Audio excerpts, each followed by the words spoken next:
welcome to Books and Brews Light, number 47. Welcome, Kate Torode. How are you today?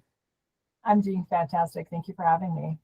Good. Now, which are you on? One of the coasts or in the middle? Where are you? I'm in the flyover country. I'm in Missouri. Okay.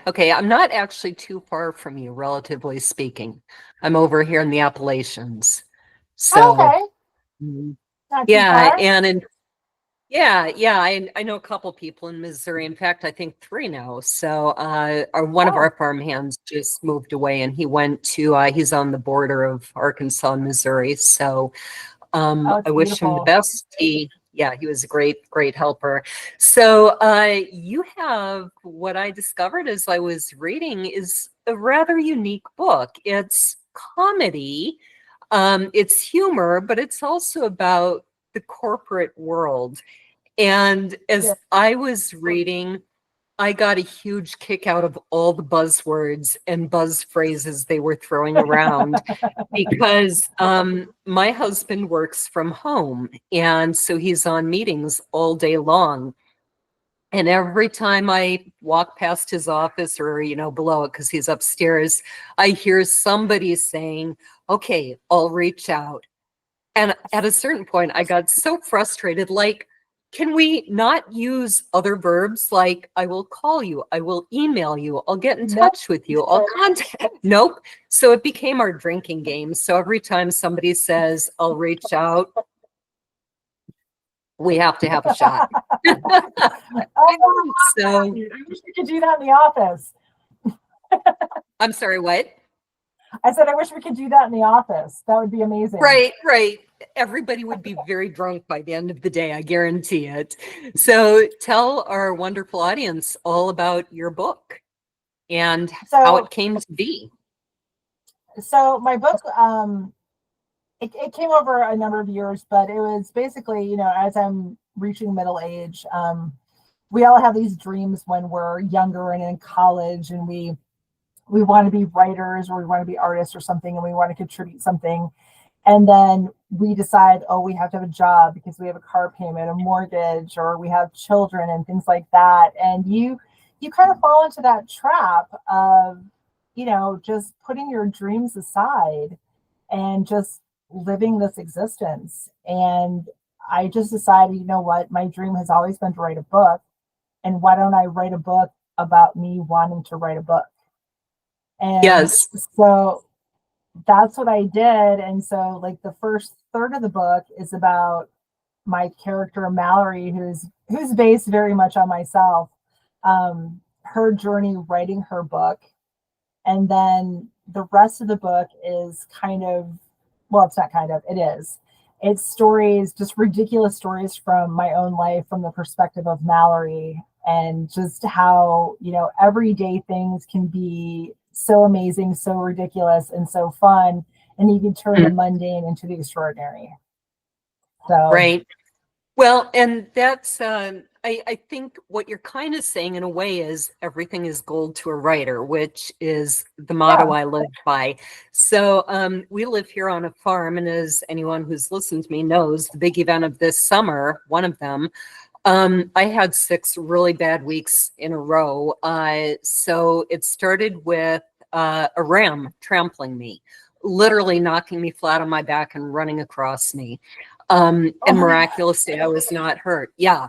I think the second thing that happened was the UTV that we use for the farm work. We live on some pretty steep hills, and it nearly rolled backwards over me. And to this day, I don't know how I got out from underneath Oh it, my but gosh.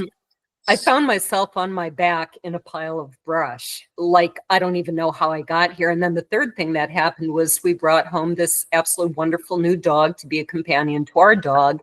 They ended up getting in a fight, a very, very vicious fight. Like the one we had brought home has already brought down a coyote. And it looked like the one we had was quite up to the challenge. And so I ended up with my arm just chomped between 2 teeth. Oh my And gosh. it's like, well, it's all gold to a writer. It is And in my head. right. So Wow. It wasn't, my husband's like, wow, you're having a really bad few weeks. You're really unlucky. And I said, no, actually, I think I'm about the luckiest person out of there. I should have been dead at least twice. I should have had Right? my teeth knocked out. I should have had an eye knocked out. I should have it. But, and you've taken that from the corporate world. And so were you in the corporate world for a while? I think you did spreadsheets. I still am. I do project management for engineering and telecommunications, which sounds about as boring as it is. So you have a line in your book where somebody in your book says that the corporate world just kind of sucks out your soul. Is that how a lot of people feel?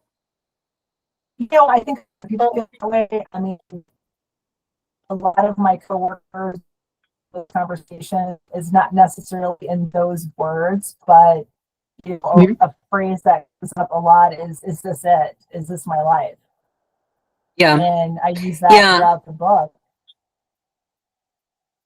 Well, see, I found it interesting as I read it that I realized, wow, I've never experienced this because I got married while I was still in college and I had a degree in music. And so it actually turned out to be a very, very good degree to work part-time to help with family finances, but also be at home with the kids for the most part and to be able to work around my husband's schedule.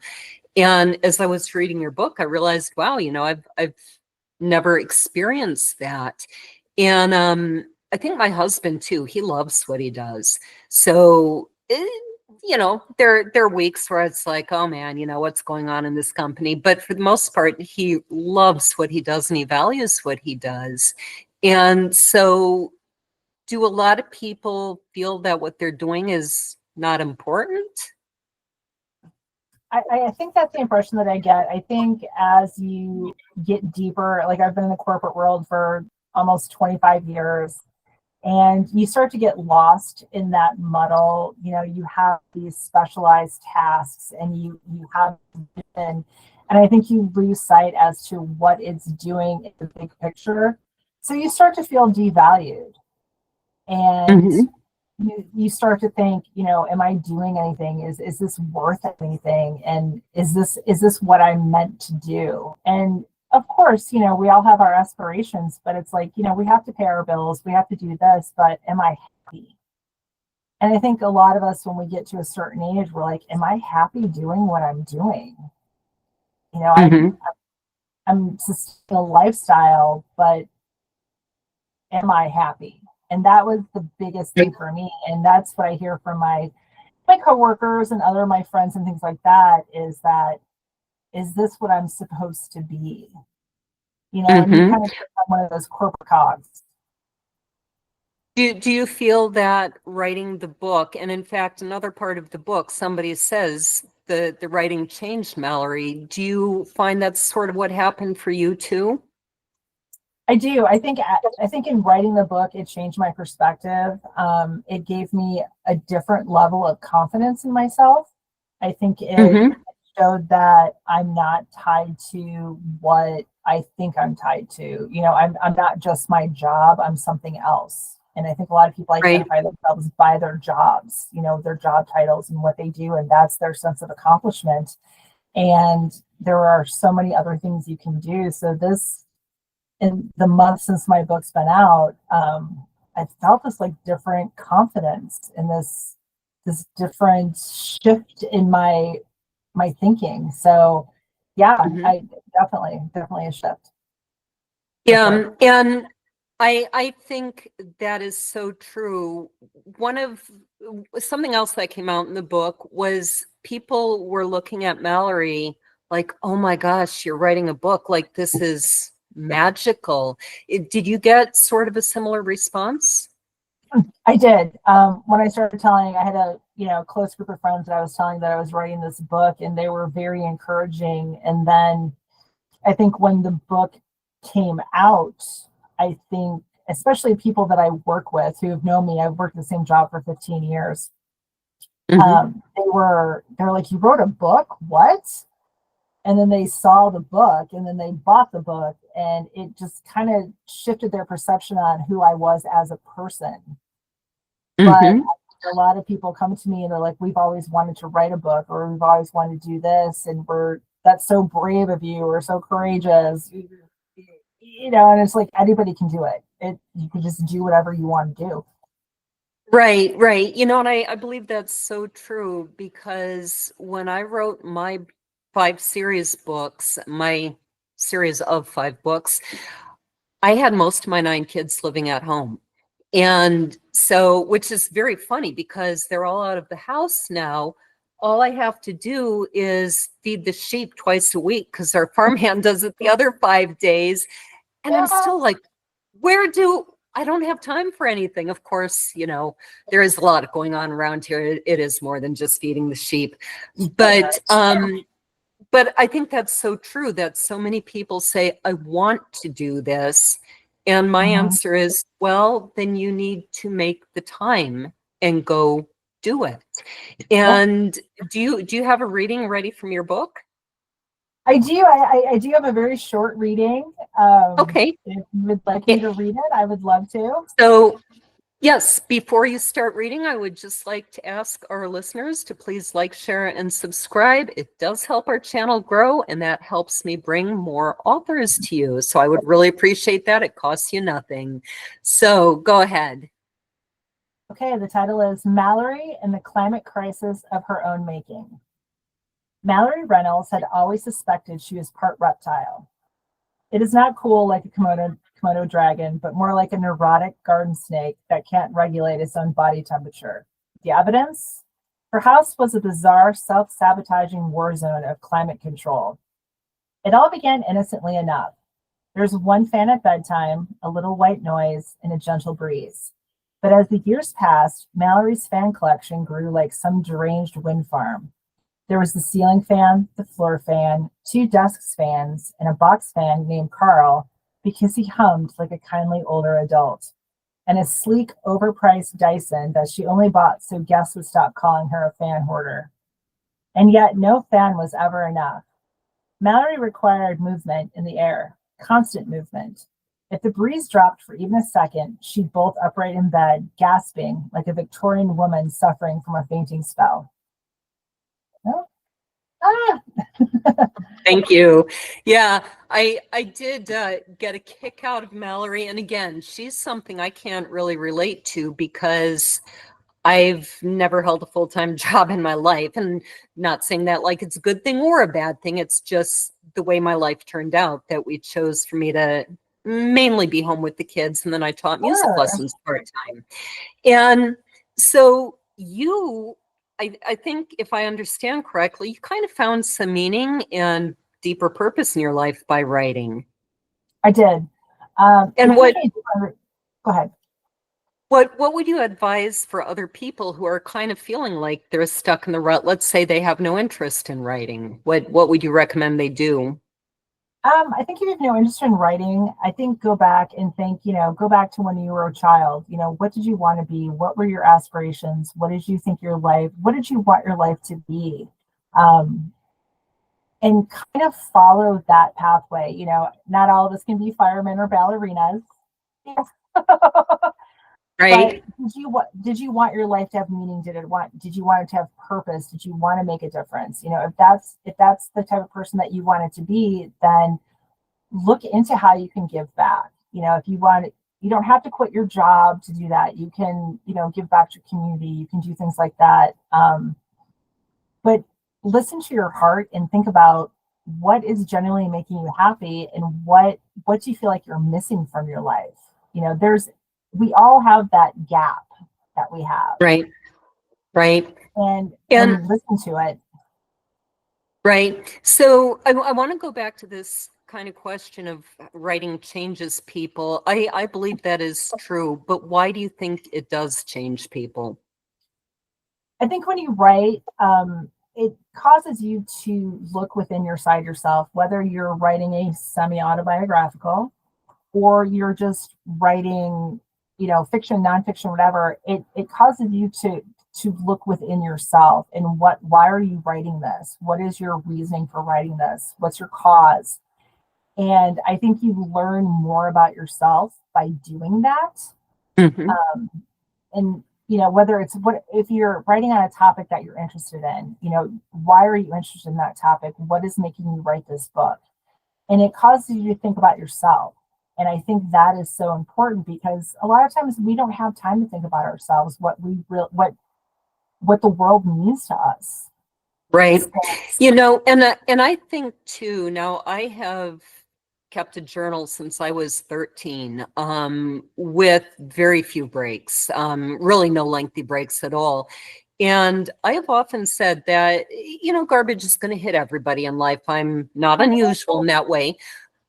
All of us are going to face some really difficult things, I think, with few yeah, exceptions. And I've often said that journaling is why I have never needed a therapist. I've never needed to go to counselor for some of these things that I've experienced.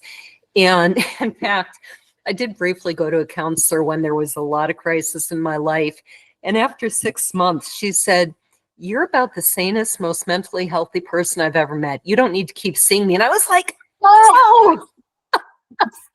And I went to another doctor and I said, "I think I'm depressed. I need medication." She's like, "You're not depressed enough for medication." And at the time I was like, man, life is really hard. But in retrospect, I'm glad that they didn't just give me drugs, but actually kind of right. listened and took some analysis. And I do contribute or attribute it to journaling. And whether it's journaling or fiction writing, I think you nailed it. And there's another comment in the book. I believe that she really started noticing other people's quirks. Do you remember that part? I do. Okay. And I'm curious about your experience with this, but one of my experiences while I was writing the Bluebells Chronicles was that I think you develop more empathy for people, especially if you're trying to make them realistic and not just this person's all bad and this person's all good. And so I have one character in there, and I'm obviously not going to say who she's based on, but she has some, I think they come across as a little bit quirky and humorous in the book, where she's Mhm. just always sighing and always sad and always complaining, and she never stops talking. And that kind of not intentionally, but it came from someone in my life. And I felt that after I wrote Joan, I kind of had the sympathy for Joan, and it sort of moved over to me maybe being able to understand someone else a little bit better. And did you kind Yeah, of run into that a bit? I did. When you start looking at the emotional, what causes people to act the way they do, and when you're trying to write Yes. characters and things like that, you have to understand them at a full level. And I think that helps in your everyday life, because Yeah. you might see somebody going through something and all you're seeing is that particular moment of that person's life, but you have to understand that there's a big picture. And so that's what creates all of us. We're all a big picture. Yes. And so as a writer, you're creating a moment, but there's a whole backstory to maybe what led that person up to that moment. And I think that really helps in everyday life for that, so Yeah. it makes you more acute to what's going on around you. And Right. it makes you more sympathetic, in my I opinion. definitely think so. And that's another reason I think everybody should at least try their hand at writing, but obviously it's not everyone's thing. No, had you written anything before this book, or did you just kind of dive into the deep end? So I've been writing my whole life. I did a lot of stuff, through high school and college and things like that. I've got notebooks upon notebooks of stories and ideas and characters and things like that. But for some reason, when I thought of the character of Mallory and I kind of pitched that to my friends and my loved ones, they're just like, you absolutely have to do this. And because Hmm. it's my stories combined with a little bit of fiction, and everybody loves to hear my stories. So I thought, well, you know what, heck it, why not? I'll do it. Let's try it. And if it doesn't work, it doesn't work, but at least I can say that I tried it. So Yeah, and I think that's key. You know, it means so much at the end of your life to be able to look back and say, you know, I did the things I wanted to do. I did the things I yeah. felt called to. Did you take classes or study books or go to a writer's group? What did you do to help your writing craft? I studied English in college. Mhm.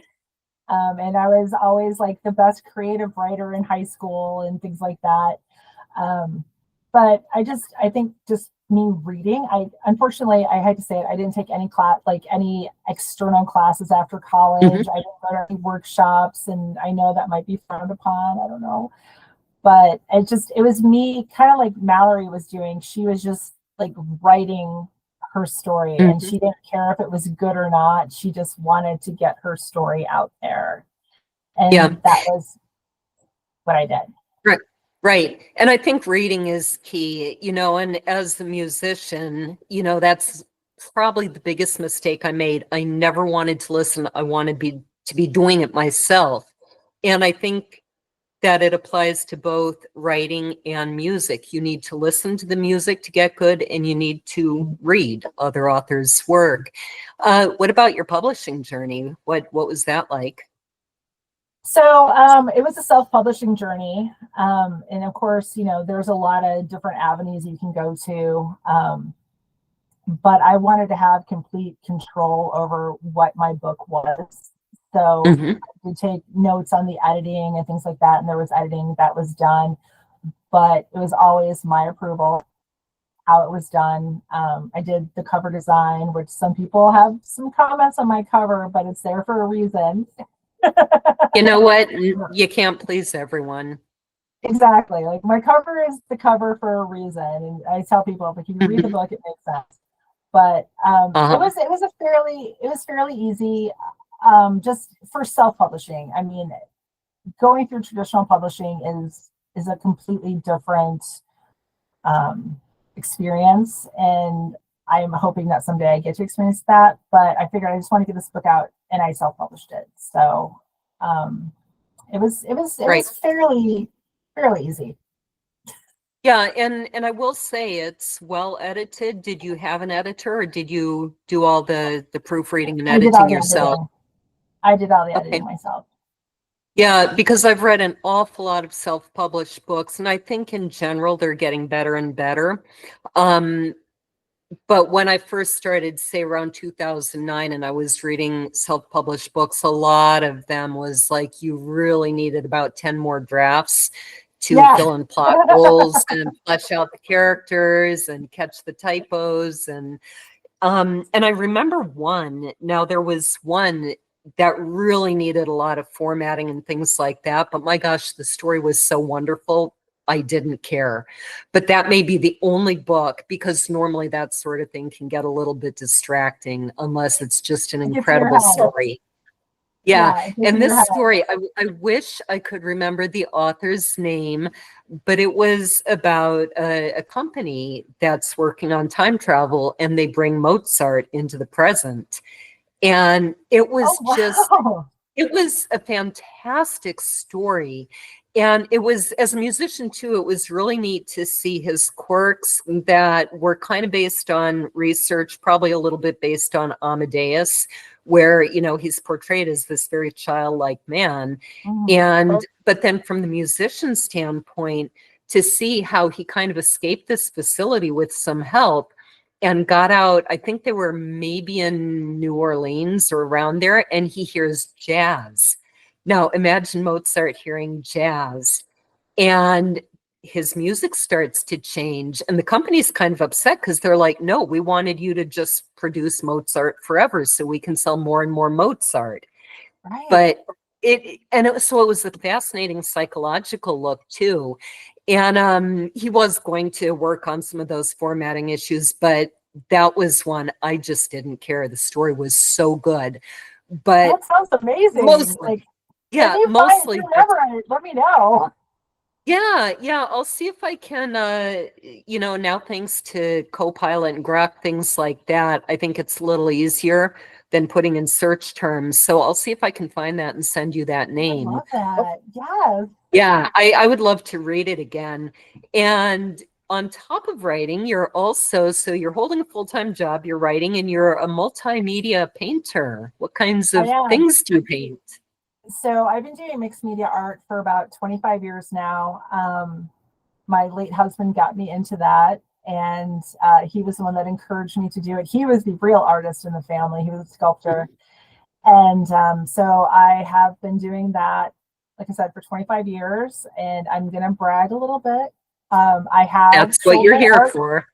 I've sold my art all around the world. I've had multiple solo shows and things like that. The last one I did, unfortunately, was about 8 years ago. So I haven't really done that, but that was right around the time my husband passed. So it took me a while to get back into art. But so I've been supplementing that with my puppeteering. Oh, fantastic. What kind of puppets do you have? Like So handheld or strings? those are some of my puppets back there. Yeah. So I've got Can you regular bring one handheld up to puppets. the camera to show us? Yeah. Let me grab Ned the Narwhal. Oh, actually, I'll bring Canterbury up. He just happened to be here. Want to say hi, Canterbury? Hello. But is that a dog? I'm going It's a to have little to make black cat. a black cat. Oh my gosh, He's a how little. cute. Do you make them yourself or buy them? I've made a few of my own, but this one was bought by my late husband, and so Uh-huh. he's one of mine. My favorite is Jasper, and he's actually downstairs right now. He's an otter. Uh-huh. And he's Okay. British. So So can you do a British accent? I can. But now I'm putting you on the spot, right? I didn't know I was gonna do this. It's like, hello, my love. I'm feeling a bit shy right now. So Jasper's very cheeky. So he's maybe not safe for work. So some of his stuff that he comes up with. That's funny. What kind of puppet shows do you? What? So I'll do just like puppet videos. Like when Prince passed away, Jasper sang Purple Rain. Oh, cute. So you don't do them live in person? I'll do them for friends and things like that. And I've done like a couple of festivals. Uh-huh. So, but it's not like my bread and butter. It's just kind of someone's like, hey, we need a puppeteer. I'm like, I got puppets, let's do it. And I've marionettes and things like that, but Okay. I also do trapeze. So Oh my goodness. I'm kind of in that weird world. Uh-huh. Uh-huh. Where you do a little bit of everything. But I don't think I've met an author who does their job and writes. Authors seem to be people who need to do 10 things at least. We have to just be creating at all times for everything. So yeah. Right. Well, I'll never forget. Yeah. No, go ahead. When I was in college, my major, as I said, was music, and my major instrument was trombone. But I was never happy just to play trombone. So since 7th grade, every year I bought a new instrument and a book and taught myself to play it. So I played like 8 or 9 instruments.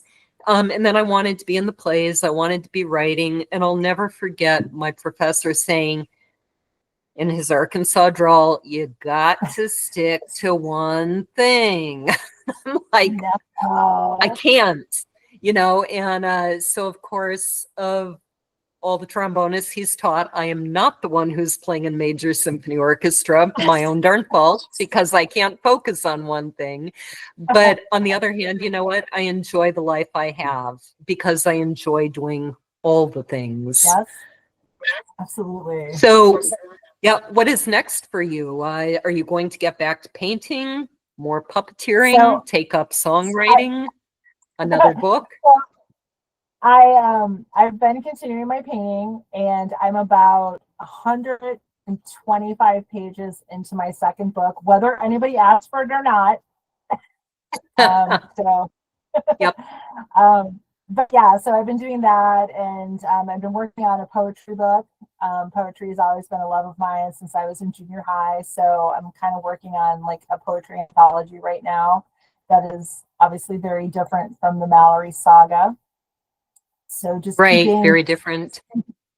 very Yeah. different, but so yeah. Fantastic. Yeah. Where can people find you online? So my book is available on Amazon, but I also have my own author website, which is katetorode.com, Torode. And like I said, the book is available on Amazon. And I'm on TikTok Fantastic. and all those other places. Okay. And always under Kate Torode? So on TikTok, Instagram, it would be Chicken Nugget Girl 75